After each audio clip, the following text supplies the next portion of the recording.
Hello everyone, welcome to my debut episode of my Manager Mode series, where I'm going to be taking Nott County from N-Power League 1, hopefully all the way to the Premiership, Champions League and beyond.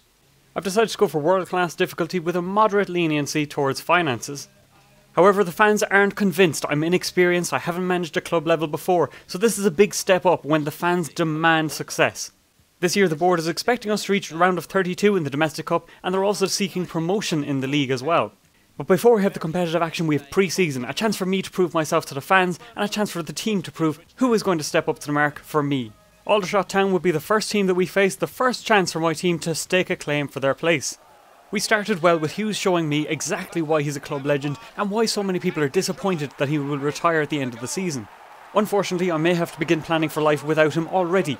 A few players initially impressed me, the likes of Judge, Hughes and my goalkeeper, who have taken to call Bia because I can't pronounce his full name. And at the start of the match we were lively, we created a few chances, got into the right space but just couldn't finish him off. But then disaster struck. Our defence got overly complacent it seemed, a long throw-in worked into the back post and my defender didn't pick up the runner. And then things went from bad to worse and the fans instantly started questioning my appointment. So many people were hoping for better, myself included, from future games. That first game left me nervous about the centre-back pairing, so I decided to look at the market. I looked at Marvel Wynn from the Colorado Rapids and Scott Wooten from Manchester United. And sometimes things get worse before they get better. 3 poor goals to give away confirmed to me that the defensive line needed to be strengthened and needed some depth. Everyone was looking a little too casual at the back.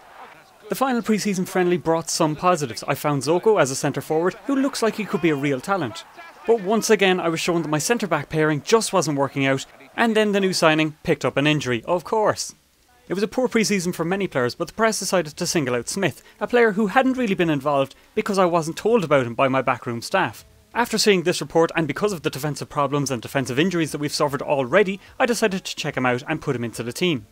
Elsewhere, the Colorado Rapids were playing hardball with Wynn, a player that I really wanted to sign, especially with the new season approaching rapidly. And then, it was time. The start of the new season. Usually a time of excitement, but after a disaster of a pre-season, the fans were nervous. Colchester would be the first team that would face us. And within minutes we were lucky not to have fans ripping up the stadium looking for our heads on a platter. A defensive howler left Massey in to open up the scoring within 3 minutes. The movement at times was good, but chances were hard to come by and few and far between. Hughes was unlucky to see his shot saved, and then in the second half Zoko was presented a golden opportunity after a pretty shoddy shot from Bishop came through. Unfortunately, he couldn't react in time. Then Colchester turned on the passing and moving, and my defence hit the panic button, throwing in tackles willy-nilly, and while a penalty could have been awarded for the vicious sliding tackle, one shouldn't have been given for the little push. In the end our protest fell on deaf ears and Sears slotted the penalty. Things were looking bad, but it was up to my team to show me what they were made of, and Judge was ready to stand up and be counted. He put in a tackle, a foul was given, but he was back, ready, looking for the ball. He showed plenty of heart, determination and grit, the exact things we needed at this point in time, then played a great ball through to Mahan, who finished it off. And then moments later Hughes, Mahan and Zoko combined to show that they could be a dangerous force. A beautiful finish gives us a chance of a point. The fans and I may not have been thrilled at the result and at some of the performances, but I was delighted that my team wanted to get back in the game. The next match would be a crucial one, a cup game against Leeds, very early in the season for such an important match. In rather unfamiliar territory, we actually started pretty well. Players were getting free for passes, but Hughes decided to go for the one-man army approach. Not going to be put off his stride by an aggressive tackle, he turned, saw the opportunity and caressed the ball home. This is why he is legendary. It was a fairly scrappy game overall, as summed up by this passage of play. There weren't too many chances, defences were fairly stringent, and I knew it was going to be tight.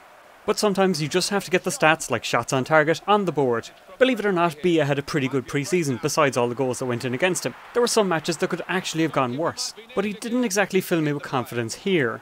The pre-season left me doubting my defensive line, but that last opportunity and this goal line tackle showed that there is some potential and some promise there, if only they could just be more consistent, and preferably consistently good. All of Leeds' pressure eventually paid off. While we managed to clear it initially and avoided a penalty appeal, the ball wasn't dealt with, it came back into McCormick, who picked himself up and levelled up the game.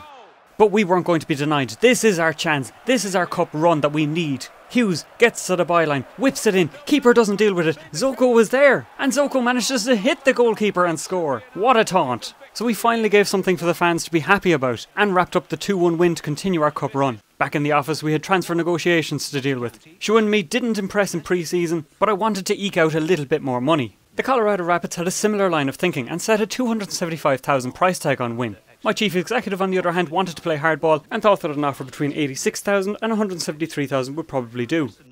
but I didn't want these negotiations to drag on endlessly, especially with problems at the back. So I upped the offer a little bit, but not quite to the level that Colorado were hoping for. So that is it for episode 1 of my manager mode story with Notts County. Let me know what you thought in the comment section below, what you think I can do to improve the squad, and what you'd like to see from the series in general in terms of information presented and so on. I hope you enjoyed, and thank you very much for watching.